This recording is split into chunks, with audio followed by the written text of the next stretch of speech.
Damos início a mais um programa Anatomia do Poder. Hoje eu tenho como convidado um queridíssimo amigo de mais de 30 anos de amizade, foi um dos maiores, e é também, jornalistas do Rio Grande do Sul e do Brasil. Foi senador da República, uma coragem que, enfim, sempre eu vi nas casas da República, da Federação, que é o Senado Federal, a necessidade de só ter senhores e que soubessem defender, e verdadeiros estadistas. Cada senador deveria ter o perfil de um estadista. E Lazer Martins era um senador com esse perfil, corajoso, como deve ser os senadores, tranquilo no criticar, mas objetivo nas críticas que fazia, e agora, voltando a ser o jornalista de prestígio, eu consegui que ele fizesse um programa conosco, no Anatomia do Poder. E hoje vamos falar, no primeiro bloco, sobre o Rio Grande do Sul, e no segundo, sobre um tema que ele abordou repetidas vezes no Senado, que é o tema do ativismo judicial. Meu querido mestre e amigo, Lazier Martins, eu queria que já começasse a falar sobre o Estado querido. Eu, como tenho a medalha Farroupilha, eu me considero uma espécie de gaúcho adotado É, pelo verdade. Estado do Rio Grande do Sul. E por essa razão sofrendo a distância como o povo gaúcho está sofrendo. Falar um pouco sobre esse momento e a necessidade de continuar com a solidariedade nacional na defesa de um Estado que é a terceira economia do Brasil, né? Olha, meu prezado doutor Ives, que eu me permito chamar de Ives, Mas é, pela estima, pelo carinho, amigos tem que se chamar pelo, de você. pelo orgulho, mas depois desse derramar de elogios, eu preciso me recompor um pouco. Houve um excesso da parte do meu prezado Ives, que eu conheço de fato mais ou menos há 30 anos, e conheci como entrevistador, e Ives Gandra Martins, que é Martins também, para meu orgulho, como jurista, e que tantas vezes eu entrevistei. Então, muito obrigado por essa oportunidade, muito agradável. Contei hoje para alguns amigos, eles é, ficaram maravilhados, porque eu ia falar com uma das personalidades mais admiradas do mundo jurídico do Brasil. E, dito isso, vamos então ao trabalho, diríamos assim. Nós estamos vivendo no Rio Grande do Sul uma situação inédita, terrivelmente inusitada, porque se caracterizou chamar aqui como catástrofe climática ou tragédia climática, o que vem alterando a vida dos gaúchos e se estabeleceu aqui como um divisor de águas, de que o Rio Grande do Sul, a partir de agora, será outro, pelas lições que nós estamos sofrendo. São destruições de todo estilo, em todos os lugares, em todos os ramos, na economia em geral, com perda de empregos, com redução de produção nas indústrias. Hoje é capa de um jornal aqui de Porto Alegre de que houve uma queda de 20% nas exportações das indústrias no Rio Grande do Sul, na parte da educação, na parte da cultura, na parte dos patrimônios pessoais, do patrimônio público, enfim, tragédia completa para ninguém botar defeito. Por uma enchente, ou por, aliás, várias enchentes, porque isso já vinha se encaminhando desde o ano passado, quando tivemos em setembro uma grande enchente que destruiu cidades do interior. E agora, nesse mês, tocou para Porto Alegre, um transbordamento do Guaíba, e permanência por um mês das águas alagando a grande parte da cidade. Consequência disso, prejuízo de todo estilo. Ainda ontem houve uma reunião em Brasília, na Casa Civil, para que se encontre um denominador com relação aos socorros que são exigidos de parte do governo para o Rio Grande do Sul e, principalmente, uma particularidade que está afligindo todos aqui, que é a interdição do aeroporto Salgado Filho. O aeroporto de Porto Alegre, que é um dos melhores depois que foi modernizado, através de um processo de concessão que foi vencido por uma empresa conhecida, a Fraport alemã, e se tornou um aeroporto muito moderno, muito funcional, e que é básico para a nossa economia. Nós estamos no impasse. Estamos no impasse porque o Rio Grande do Sul está precisando de recursos financeiros. Adiantar um salário mínimo para os trabalhadores, de um modo geral, o que é muito pouco, quase nada. E as empresas, tendo paralisado as atividades por um mês, exatamente um mês, e só agora retomando aos poucos, essas empresas não tiveram faturamento, então não tem como pagar os seus empregados. Então, são problemas de todas as formas, meu prezado Ives. E estamos aguardando que o governo se manifeste. O presidente da República já esteve aqui 4 vezes, isto é pródigo em visitas, mas muito econômico em liberação de recursos. Na primeira vinda, ele fez um pronunciamento marcante, gravado, reproduzido, de que recursos não faltarão. Só que até agora estão faltando. Há uma burocracia infernal e não vem recursos para cá. De modo que esta é a situação que nós estamos vivendo. E que a Meu caro televisão e os Lazier, jornais têm refletido. outro dia com Germano Rigoto, numa palestra que ele deu no nosso conselho, presidido por Michel Temer, na Fiesp, eu até colocava essa questão para o Germano no sentido de que essa solidariedade tem que continuar, porque o Brasil inteiro está voltado para o Rio Grande do Sul. Eu sinto nas instituições, ainda hoje, eu pretendo dar uma palestra, aliás, foi combinado, em que os recursos que eles estão angariando, esses recursos são todos para enviar para o Rio Grande do Sul, pela Associação Brasileira de Administração Tributária, sobre a reforma tributária. Mas é que o impacto foi tão grande, mas o que a necessidade do povo brasileiro perceber, Lazier, é que as consequências desse impacto, embora agora as águas desceram, todos estamos procurando reajustar, a consequência vai se prolongar por meses e com reflexo, inclusive, em 2025, nas empresas, aquelas que têm que reconstruir o seu parque empresarial. O Rio Grande do Sul vai precisar da solidariedade brasileira, não só agora para atender, porque todos ficaram impactados, sim, mas durante muito tempo e o governo federal.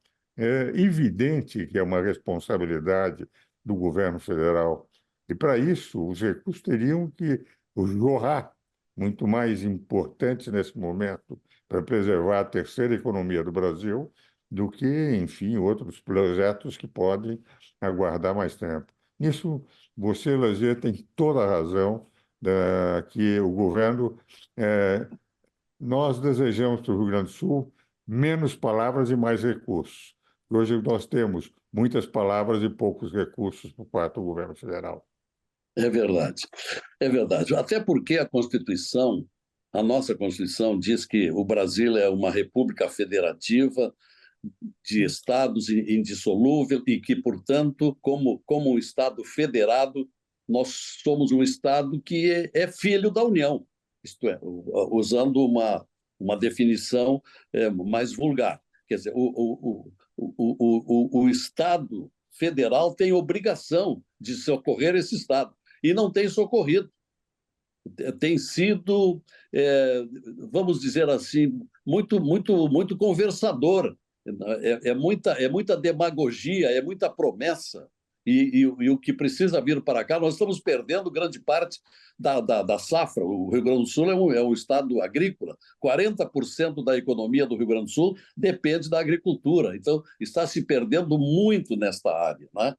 Bom, e agora tem um aspecto que eu precisava dizer, que é com relação ao temor, ao verdadeiro, a maior apreensão dos gaúchos é com relação às repetições, porque nós temos discutido muito aqui as causas destas chuvas tão constantes nos últimos tempos, decorrência decorrência das alterações do clima, não é? E que estão fazendo com que repetidamente o Rio Grande do Sul esteja sendo atingido e que poderá daqui para adiante ter constantemente. Então, por exemplo, para Porto Alegre, que é a capital do estado, se não houver a construção de diques, e até tem uma equipe de holandeses aqui em Porto Alegre agora, uma equipe que veio trazer a experiência daquele país que é modelar nesse terreno, porque fica abaixo do nível do mar, em grande parte, e eles resolveram isso com diques. Se nós não tivermos diques em toda a extensão da capital, isto é, desde lá do início, na divisa com o município de Gravataí, de Canoas, numa extensão mais ou menos de uns 60, 70 quilômetros, estas chuvas vão se repetir. Hoje, por exemplo, as pessoas mais humildes dos bairros mais pobres dizendo que precisam sair daqueles locais, porque eles não terão mais sossego, não terão mais tranquilidade, porque toda vez que chover, virá o pavor. E esta é a realidade. Tivemos municípios totalmente destruídos aqui próximo de Porto Alegre, o município de Eldorado, que tem 3 grandes empresas, foi totalmente arrasado, com toda a população tendo que ser retirada de casa e ir para os abrigos. Temos o município de Canoas, altamente produtivo, e assim por diante. Então, a palavra de ordem aqui, nesses últimos dias, é a palavra dique, isto é, sem construir barreiras para conter as águas daqui para adiante, não haverá mais tranquilidade para os porto-alegrenses, para os canoenses, para os lajeadenses dos municípios mais adiante, e assim por diante. Então, nós estamos numa encruzilhada danada. Isto é, Sem dúvida. o Rio Nós, Grande do Sul é bafejado por chuvas. é, nem a dúvida, eu tenho a impressão que esta é a grande mensagem que tem que ser mandada a todos os brasileiros. É o governo federal, de toda a receita tributária, 60% aproximadamente é da União. Todos os estados e todos os municípios do Brasil têm em torno de 40%. Então, a necessidade de recursos da União, do Estado do Rio Grande do Sul, é fundamental. E todos os brasileiros em nível de solidariedade. Meu caro Lazier, vamos agora para os nossos comerciais e voltamos daqui a pouco para o segundo bloco. Damos continuidade ao programa Anatomia do Poder, hoje tendo a alegria da entrevista com, já perceberam no primeiro bloco, a amizade que nos liga. Sempre nos chamamos por você e fizemos questão de manter esse tratamento aqui no nosso programa. Como eu faço em todo o programa, Lazer, eu ofereço um livro. Esse saiu a semana passada. Chama-se Sonetos de Amor para Ruth Ausente. São 170 sonetos que eu compus para minha mulher depois que ela faleceu. Uns casados Sim. 62 anos, 67 de namoro, quando eu ia ao Rio Grande do Sul, e nós fazíamos o programa muitas vezes ao vivo, ela ouvia, ou nas rádios, quando tínhamos. Então, eu estou lhe mandando esses 170 sonetos de amor para a Ruth Ausente, que fiz depois que ela faleceu. Meu caro Lazier, nós vamos discutir agora o problema do ativismo judicial. Eu tenho colocado, de um lado, a admiração que eu tenho pelos ministros, até porque tenho livros escritos com 6 dos atuais ministros, e aí amizade com 8 deles, de tal maneira que eu os respeito como juristas, mas tenho divergido. Divergido porque vivi aquele período constituinte. No período constituinte, a ideia era ter 3 poderes autônomos e independentes. Vínhamos de um regime de exceção, que havia um poder dominante, dos constituintes, e fizemos até entrevista naquele período, você no Rio Grande do Sul, eu sempre defendendo que a harmonia e independência dos poderes era essencial. E esses livros azuis que você está vendo lá são os comentários em 15 volumes que eu e o Celso fizemos da Constituição. Porque hoje nós vemos que, apesar dessa harmonia e independência dos poderes, os constituintes não desejaram nenhum poder predominante sobre o outro, um poder técnico que aparecia em último lugar, 2 poderes políticos, o legislativo e o executivo, esses eleitos pelo povo e representando o que o povo pensa de democracia, nós estamos vendo o Supremo uma tendência a também se transformar num poder político. Eu gostaria, você que foi senador da República, a única casa que pode julgar ministros do Supremo e presidentes da República, que é o Senado Federal, como é que vocês viam e como é que você vê esse que eu não via no passado por parte do Supremo, e sou advogado há 67 anos, sou universitário há 60 anos, que eu não via no passado e que nós estamos vivendo hoje. Qual é a sua opinião, meu caro Lazier, como ex-senador e como jornalista? Tá. Bom, em primeiro lugar, eu quero agradecer a remessa dos sonetos de amor. Eu acho que esses sonetos virão muito oportunamente para aliviar um pouco os momentos de tensão que nós vivemos aqui no Rio Grande do Sul. Eu quero dizer que, em primeiro lugar, eu quero dizer que eu gosto muito do nome desse nosso programa, Anatomia do Poder. Acho, quando eu recebi o convite da Andrea, eu gostei muito do nome, porque o que é anatomia? Anatomia é a ciência que estuda a estrutura, a forma do corpo ou de um poder, né? Então, na medida que se fala em poder, nós estamos discutindo algo que deva ter princípios e deva ter por objetivo a ordem. Então, eu gosto muito desse nome, é um nome apropriado. E ele é que encaminha para esse debate do que nós estamos vivendo. Eu sei que o meu prezado Ives tem sido muito recatado nas referências que faz os ministros do Supremo, por ser do seu estilo, da sua educação.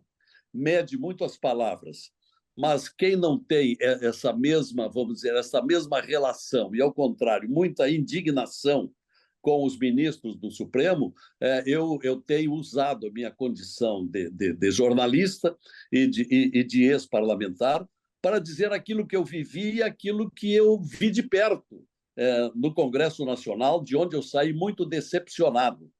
E poucos dias depois das eleições, eu recebi telefonemas dos meus amigos, do Oriovisto, do Eduardo Girão, que me disseram: Lazier, você é feliz por não estar aqui, não continuar aqui, porque nós vamos fazer apenas mais esse mandato e vamos embora. Ainda falei com o Oriovisto anteontem, e o Girão nós falamos muito seguidamente, porque há uma decepção e uma inviabilidade de mudanças com esta alienação do nosso povo brasileiro que escolhe mal.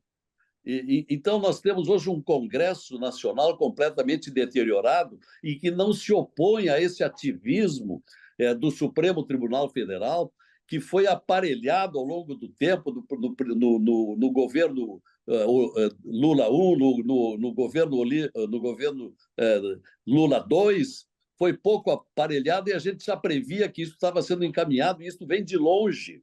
Isso vem desde 1990, com o Fórum de São Paulo, quando ali estiveram Fidel Castro, estiveram os grandes comunistas da América, estiveram lá e estabeleceram um roteiro para implantar na América Latina o comunismo que tinha desaparecido na Europa com o fim da União Soviética.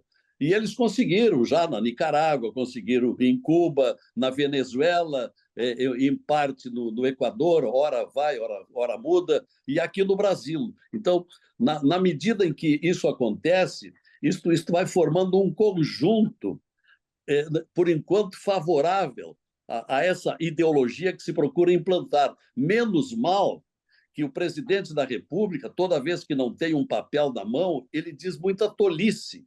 Então, ele contraria aqueles desejos da sua equipe. E quanto mais o Lula falar, é melhor para que vá irritando, indignando a população brasileira. Bom, mas com relação ao que o Supremo Tribunal Federal vem fazendo, é algo que eu, particularmente, fui à tribuna do Senado inúmeras vezes. Eu escrevi uma série de uns 20 ou 30 artigos para os jornais de Porto Alegre, Zero Hora, Correio do Povo, para os jornais do interior, para o Correio Brasiliense, para o Jornal da Bahia, já mostrando o que se encaminhava com esta supercasta que se tornou o Supremo Tribunal Federal, hoje um tribunal ideológico a serviço de um governo que forma com ele um consórcio.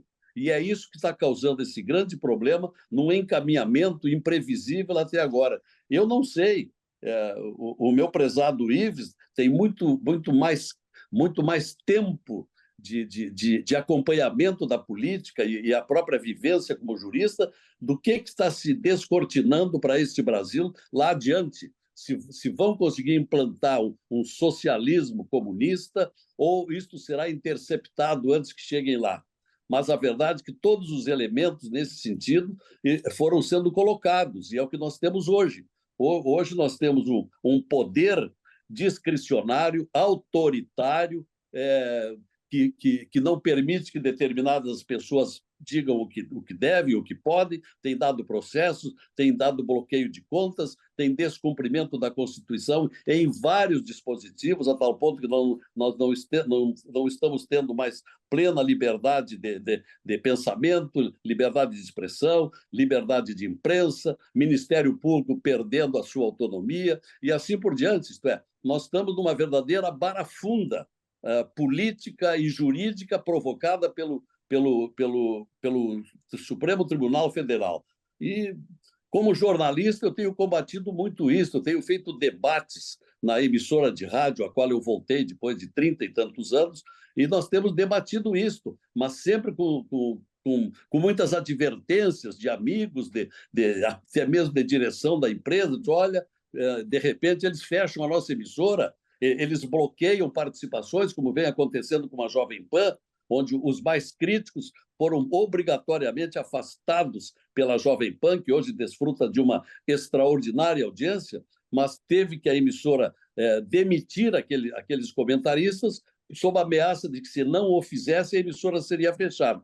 Então, esta é a verdadeira, essa é a ditadura que nós estamos vivendo. E que o meu prezado Ives não diz com essas palavras, até porque é por seu estilo crítico. Veja, eu concordo que nós estamos vivendo um momento estranho, e, a meu ver, no momento que o Supremo adquiriu uma posição de não intérprete da Constituição, mas reescrevendo o texto constitucional no artigo 53.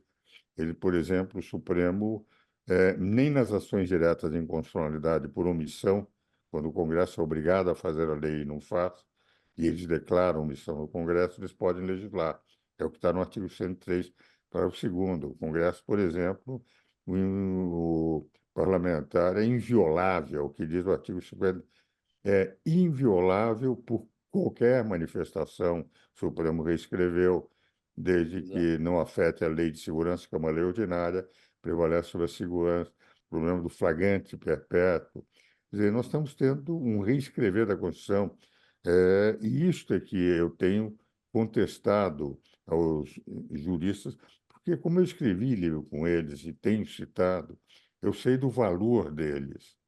O grande problema é que, no momento que, a meu ver, eles deixaram de ser só juristas para também transformarem-se num poder político, nós passamos a ter 3 poderes políticos. E é por essa razão também, Lazer, que, de alguma forma, antigamente, quando eu saía, os ministros do Supremo, para jantar ou palestra, quando eles vinham em simpósios, etc., todos diziam: lá vai o ministro do Supremo.